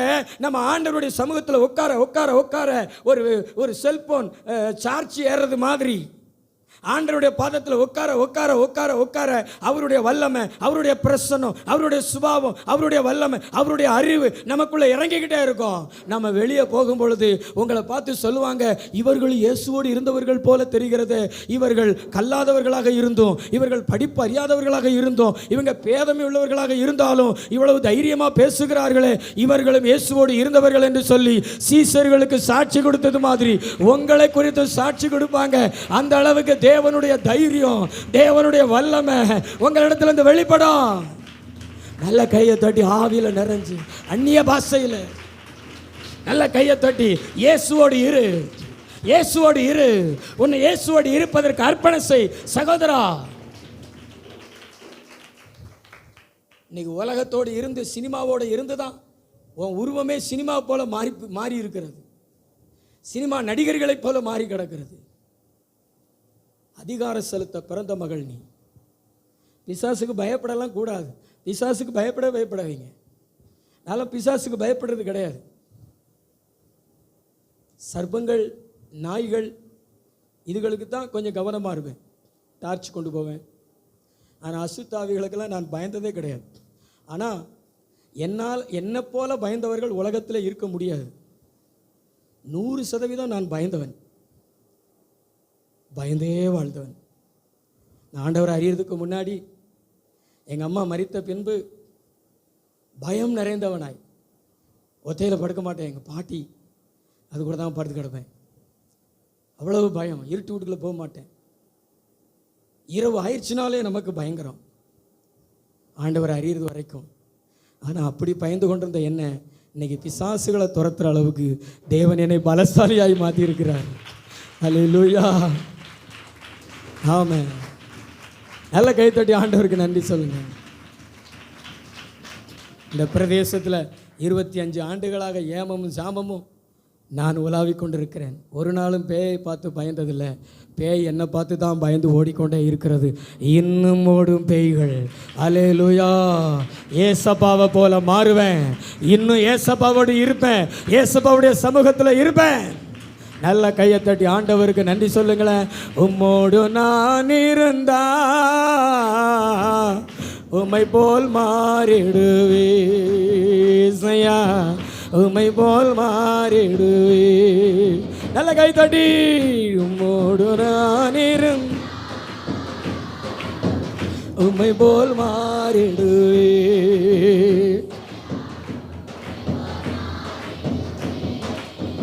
உலக வாழ்வு மயதானையா, உம்மோடு வாழ்வு. நல்ல கையை தட்டி பாடுங்களேன், நல்லா ருசித்து பாடுங்களேன் ஆண்டவருடைய பிரசன்னத்தை. நல்லா பின்னாடி உள்ளவங்க உம்மோடு வாழ்வு உண்மைதான் ஐயா, உம்மோடு நான். வாலிபர்கள் சகோதரர்கள் பாடுங்களேன். உம்மை போல் மாறிடுவே, உம்மை போல் மாறிடுவே. மூன்றாவது ஒரு காரியத்தை வாசிங்கள. லூக்கா சுவிசேஷம் 15:20. எழுந்து புறப்பட்டு தன் தகப்பனிடத்தில் வந்தான். எழுந்து புறப்பட்டு தன் தகப்பனிடத்தில் வந்தான். அவன் தூரத்தில் வரும்போதே அவனுடைய தகப்பன் அவனை கண்டு மனதுருகி ஓடி அவன் கழுத்தை கட்டி அவனை முத்தம் செய்தான். இயேசுவை போல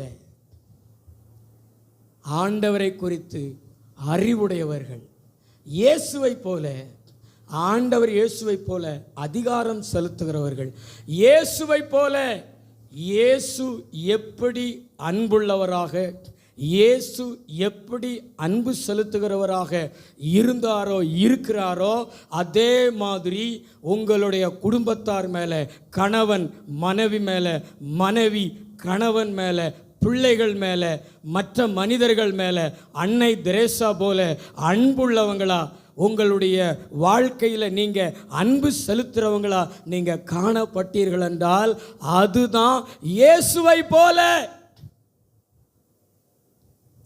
அல்லேலூயா. பெத்த தாயின் மேலே அன்பு செலுத்தாத, கட்டின மனைவியின் மேலே அன்பு செலுத்தாத நீங்கள் எப்படி இயேசுவை போல? திருமணம் செய்து கொண்ட கணவர் மேல அன்பு இல்லாத நீங்க எப்படி இயேசுவை போல? கணவன் மனைவியை நேசிக்கணும், மனைவியின் மேல ஒரு மனதுருக்கம் இருக்கணும், ஒரு அன்பு பொங்கணும். மனைவிக்கு கணவன் மேல ஒரு அன்பு பொங்கணும், அன்பு பெருகணும். ஆரம்பத்தில் இருந்த அன்புகள் கொஞ்சம் பிள்ளைகள்லாம் பிறந்த பின்பு அந்த அன்பு இல்லாமல் போய்விடுகிறது. அன்பு இல்லை என்றால் அவர்கள் இயேசுவை போல் இல்லை என்றுதான் அர்த்தம். நாம் அன்புள்ளவர்களாக இருக்க வேண்டும். நீங்கள் இயேசுவின் பாதத்தில் அதிக நேரம் அவரோடு இருங்களேன், நீங்கள் இயேசுவின் பாதத்தில் அவரோடு இருங்களேன், நீங்கள் அன்புள்ளவர்களாக இருப்பீர்கள். உங்கள் மனைவியை அடிக்க மாட்டீர்கள். உங்கள் மனைவியை கஷ்டப்படுத்துகிற வார்த்தைகள் கூட சொல்ல மாட்டீங்க, காயப்படுத்துகிற வார்த்தைகளை சொல்ல மாட்டீங்க, குறைபாடுகளை சொல்லி குத்தி காண்பிக்க மாட்டீங்க. உங்கள் மனைவிக்கு நீங்கள் துரோகம் பண்ண மாட்டீங்க. அதே மாதிரி உங்கள் கணவரிடத்தில் அன்பு இருந்துச்சுன்னா நீங்கள் அவங்களுக்கு சேவை செய்கிறதுக்கு தயங்க மாட்டீங்க. சோறு வாங்கி போடுறேன், பொங்கி ஊற்றுறேன், ஒரே ரிப்போர்ட் அதுதான். அல்லேலூயா. கணவருக்கு சமையலாக்கி கொடுக்கறது, பிள்ளைகளுக்கு சமையலாக்கி கொடுக்கறது, அது ஆண்டவர் உங்களுக்கு கொடுத்த கிருபை, கிஃப்ட்டு. ஆமென். ஆனால் அதெல்லாம் பெரிய பாரமாக நம்ம நினைக்கவே கூடாது. அதை சந்தோஷமாக செய்யணும். இயேசுநாதர் சபையை போஷித்து காப்பாற்றுகிறார். எப்படி போஷிக்கிறார்? எவ்வளவு நாள் அவர் ஆவிக்குரிய அப்பங்களை தருவார், பூமிக்குரிய அப்பங்களையும் தருவார். அது மாதிரி தான் நாமும் கணவருக்கு சேவை செய்வதற்கு, பிள்ளைகளுக்கு சேவை செய்வதற்கு தயங்கவே கூடாது. அது மாதிரி கணவரும் பிள்ளைகளும் தாய் மேலே மனைவி மேலே அன்புள்ளவங்களாக இருக்கணும். அங்கே அன்பு மேலோங்கி நிற்க வேண்டும். அன்பு அங்கே அதிகாரம் செலுத்தணும். அங்கே வம்புகள் இருக்கக்கூடாது. பக்கத்தில் உங்களை பார்த்து அன்பு செலுத்துங்க. வயதான பெற்றோர் மேலே அன்பு செலுத்துங்க. நீங்கள் வாலிப பிள்ளைகளாக இருக்கிறீங்க, உங்கள் அம்மா மேலே அன்பு செலுத்துங்க. அது மாதிரி சகோதரிகள் உங்கள் கணவர் மேலே அன்பு செலுத்துங்க. கணவர் எங்கேயோ பிறந்தார், யார் பத்த பிள்ளையோ அப்படி சொல்லிவிட்டு உங்கள் பிள்ளைகளுக்கு மட்டும் சோறை கொடுத்துட்டு கணவரை நீங்கள் என்ன செஞ்சிடுறீங்க? பட்டினியாக போட்டுறீங்க. ஒரு ஒரு ஒரு பாஸ்டர் சொல்கிறார், அதாவது யாருக்கோ என் மனைவி தான் சொல்லிச்சு, அது 3 நாள் குழம்ப கணவருக்கு சூடாக்கி தருகிறார்கள். அடுத்து அவங்க வீட்டில் வளர்க்கிற நாய்க்கு வயிற்று ப்ராப்ளம் வந்துருமா, அதனால டெய்லி சோறு வாங்கி தட்டுறாங்களாம். ஆனால் அவங்க வீட்டுக்காருக்கு 3 நாளைக்கு முன்னாடி வச்ச குழம்ப பிரிட்ஜில் வச்சு சூடாக்கி கொடுக்குறார்களாம். கேடுகட்ட உலகம், அன்பில்லாத உலகம். அல்லேலூயா. எங்க மிருகங்கள் மேலே என்னங்க அன்பு? இன்றைக்கி நிறைய பேர் பார்த்தீங்கன்னா அந்த மிருகங்கள் மேலே தான், நாய்கள் மேலே தான். நாய்களும் பேய்களும் ஒன்றுங்க. பேயையும் பாருங்கள், நாயையும் பாருங்கள், ஒன்று போல் இருக்கும். அந்த நாய் வாயை திறக்கும்போது பாருங்கள், அந்த 2 பல்லு மட்டும் பேய் மாதிரியே தெரியும். இதெல்லாம் நம்ம கூட ஆண்டவர் படைக்கலைங்க. இல்லைன்னா உங்கள் கூட பிறக்க வச்சுருப்பார்ல. உங்களுக்கு 3 அண்ணன், அதில் ஒரு நாய் அண்ணன். நீங்கள் வாட்டில் மடியில் வச்சுக்கிட்டு என்ன லோல் நாயக்கு யாராவது வளர்க்காதீங்க. இந்த பையங்களை வச்சு விஷம் வைக்க போகிறோம். சும்மா சொல்கிறேன் நான். ஆனால் அதெல்லாம் வளர்க்காதீங்க. சென்னையில் அது ஒரு நாய், அது என்ன நாயின்னு தெரில. அந்த நாய் ரொம்ப கொடூரமான நாயாம். அது வளர்க்கவே கூடாது. அரசாங்க சட்டத்தின்படியே சில நிபந்தனைகள் தான். ஆனால் ஒரு பார்க்கில் ஒரு விளையாடி கொண்டு வந்த ஒரு பிள்ளைய அந்த 2 நாய்களும் இந்த மண்டை ஓடையை எடுத்துருச்சு. இவ்வளவு பெற ஹாஸ்பிட்டல் கொண்டு போய் காப்பாற்றிட்டாங்க. ஏங்க நாய்கள் நமக்கு மனுஷர்களை நேசிங்க. உங்கள் வீட்டுக்காருக்கு நல்ல சமையல் ஆக்கி போடுங்க, அன்பு கூறுங்க, அன்பு செலுத்துங்க. இந்த குடும்பத்தில் நிறைஞ்சிருக்க வேண்டியது அன்பு. இந்த அன்பை நீங்கள் அதிகமாக செலுத்துங்க, ஆசீர்வாதமாக இருப்பீங்க. இதை சொல்கிறதுக்கு இன்னும் நேரமில்லை. அடுத்த பாயிண்ட் நான் சொல்கிறேன். எபிரேயர் 12:2 வாசிங்க. அவர் தமக்கு முன் வைத்திருந்த சந்தோஷத்தின் பொருட்டு அவமானத்தை எண்ணாமல் சிலுவையை சகித்து தேவனுடைய சிங்காசனத்தின் வலது பார்சத்தில் வீற்றிருக்கிறார். சகிப்புத்தன்மை இன்னைக்கு மனுஷனிடத்தில் இல்லாத ஒன்று என்னது? சத்தமா சொல்லுங்களேன், சத்தமா சொல்லுங்களேன், இன்னொரு முறை சொல்லுங்களேன். பஸ்ஸில் யாராவது காலை தெரியாம மிதிச்சிட்டாங்கன்னு வச்சுங்களேன், அடுத்த செகண்ட் சப்புன்னு அங்கே ஒரு ரணகளம். நான் கூட பேப்பரில் பார்த்தேன், கோயம்புத்தூரில் பஸ்ஸில் சீட்டு போடுறதுல சண்டை. அதில் ஒருத்தருக்கு பார்த்தீங்கன்னா முகத்தில் ரத்தமாக வடியுது. அந்த சிசிடி கேமராவில் எடுத்ததை வீடியோவில் காமிச்சாங்க. ஒருத்தர் ரத்தத்தோடு நிற்கிறார். என்ன பிரச்சனைனா சீட்டு போட்டதில் பிரச்சனை. நான் உட்காருவேனா நீ உட்காருவேன்? அல்லேலூயா. ஆண்டவருடைய வார்த்தை சொல்லுகிறது, இயேசு கிறிஸ்து விபரீதங்களை சகிச்சாரு, சிலுவை என்ன செய்தார்? சகிச்சார். உங்கள் வாழ்க்கையில் வருகிற பாடுகளை, உங்கள் வாழ்க்கையில் வருகிற உபத்திரவங்களை நீங்கள் சகிங்க. உங்களுக்கு விரோதமாக யாராவது தீமை செய்கிறாங்களா, உங்களுக்கு விரோதமாக பேசுகிறாங்களா, உங்களுக்கு விரோதமாக செயல்படுறாங்களா, நீங்கள் பொறுத்து கொள்ளுங்க, நீங்கள் சகித்து கொள்ளுங்க. இயேசு கிறிஸ்துவை போல அப்படின்னா விபரீதங்களை சகிக்கிறது தான். இயேசு கிறிஸ்து மட்டும் சகிக்காமல் இருந்திருந்தா அவரை சிலுவையில் அடித்தவங்களை அவர் அப்படியே பல்ட்டி அடிக்க வச்சிருப்பார். அவர் என்னென்ன பண்ணியிருப்பாரோ தெரில. ஆனால் அந்த மயிர் கத்தரிக்கிறவனுக்கு முன்னாடி சத்தமிடாதிருக்கிற ஒரு ஆட்டுக்குட்டியை போல அமைதியாக இருந்தார். எல்லாத்தையும் நமக்காக சகித்து கொண்டார். உங்களுக்கு விரோதமாக யாராவது தீமை செய்கிறாங்களா, யாராவது உங்களுக்கு பொல்லாங்க நினைக்கிறாங்களா, அவங்களுக்கு நீங்கள் பதிலுக்கு பதிலடி கொடுக்காம பொறுமையாக இருங்க, சகித்து கொள்ளுங்க. தேவன் உங்களுக்கு சந்தோஷத்தை வச்சிருக்கிறாரு. உயர்வை கொடுத்து உங்களுக்கு சந்தோஷத்தை கொடுத்து உங்களை ஆசீர்வதித்து ஆண்டவர் பெருக பண்ணுவார். அல்லேலூயா. நல்ல கைத்தட்டி ஆண்டவருக்கு நன்றி சொல்லுங்களேன். நம்முடைய பொறுமையை ரொம்ப சோதிப்பாங்க, நம்முடைய பொறுமையை ரொம்ப சோதிப்பாங்க. நம்ம ஊழியத்தில் கூட பாருங்களேன், நம்ம பொறுமையை ரொம்ப சோதிக்கிறாங்க. நம்ம சர்ச்சுக்கு பின்னாடி ஒரு பெரிய சர்ச்சை கட்டி சோதனையை கொடுக்க போகிறார்கள், வேதனையை கொடுக்க போகிறார்கள். இந்த பக்கம் பார்த்தீங்கன்னா பக்கத்தில் ஒரு கூடாரம் போட்டிருக்காங்க. ஆனாலும் நாம் ஆண்டவரை நோக்கி பார்த்து கொண்டிருக்கிறோம். அல்லேலூயா. கர்த்தர் பார்த்துக்கிடுவார், கர்த்தர் நடத்துவார், கர்த்தர் காரியங்களை சரி பண்ணுவார் அப்படி சொல்லிட்டு பொறுமையோடு இருக்கிறோம்.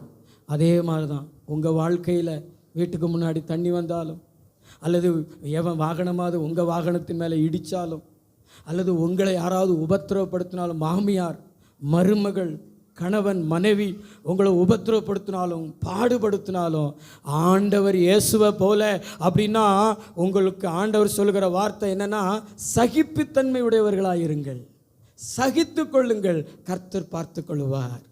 ஆமென். இதுதான் இயேசுவை போல. நீங்கள் அடிக்கடி சண்டைக்கு போகிறீங்கன்னு வச்சுங்களேன், உங்களுக்கு சண்டை நாவி இருக்குன்னு வச்சுங்களேன், எடுத்தோன்னு அது வீரம் இல்லை. உலகத்திலேயே முட்டாள்தனம் எது தெரியுமாங்க?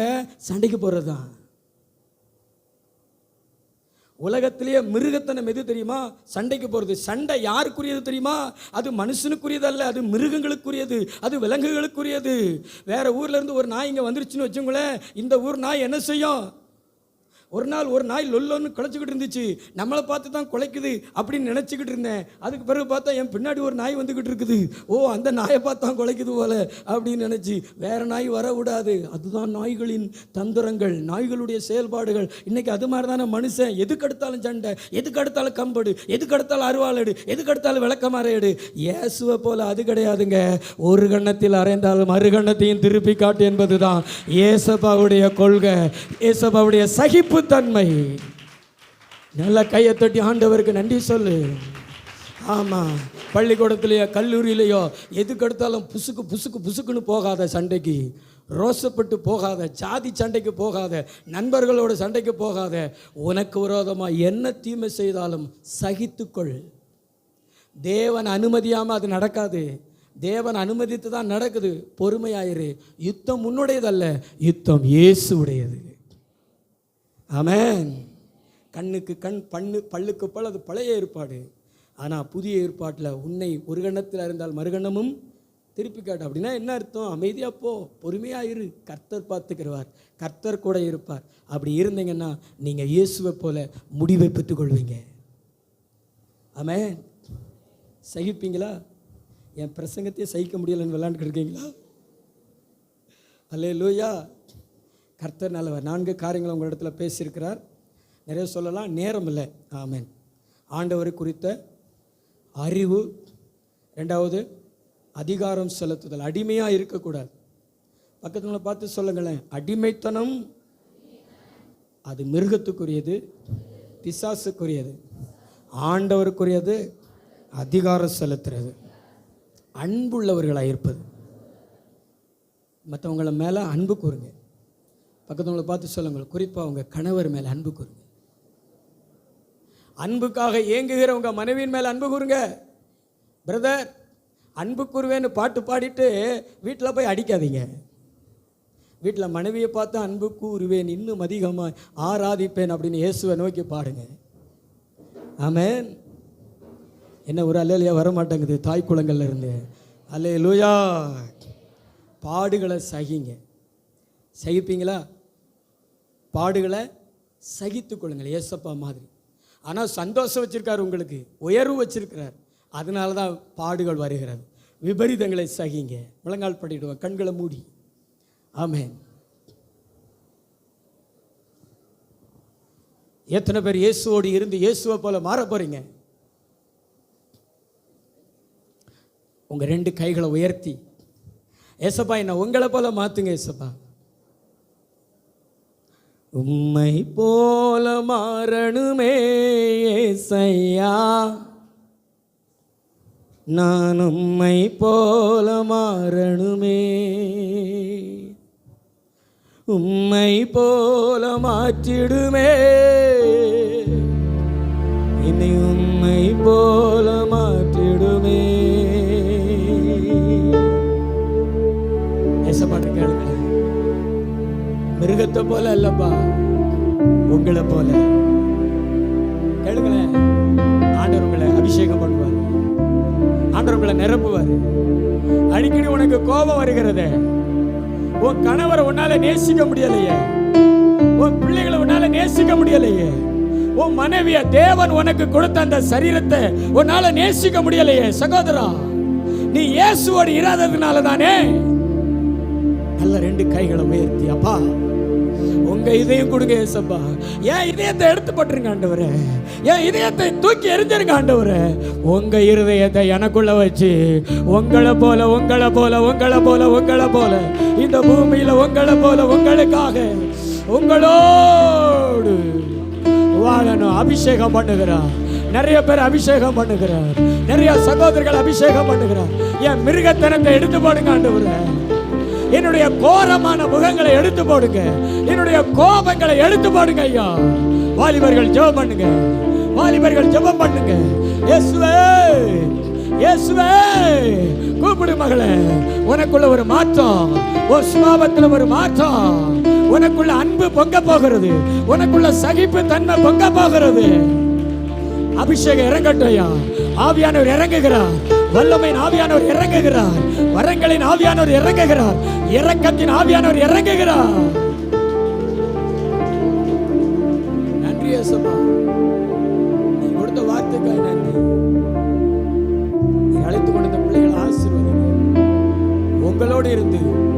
உங்களை போல மாறட்டப்பா. இந்த வாரம் முழுவதும் கூட இருக்கு. இந்த ரத்த கோட்டைகளை மாறுங்க, சாட்சியா நிறுத்துங்க ஐயா, மகிமைப்படுத்துங்க, பலப்படுத்துங்க. எங்க சபையை ஆசீர்வதிங்க, எங்க ஊழியங்களை ஆசீர்வதிங்க. உங்களுடைய நாமம் வேறட்டும். இயேசு கிறிஸ்துவின் மூலம் பிதாவே.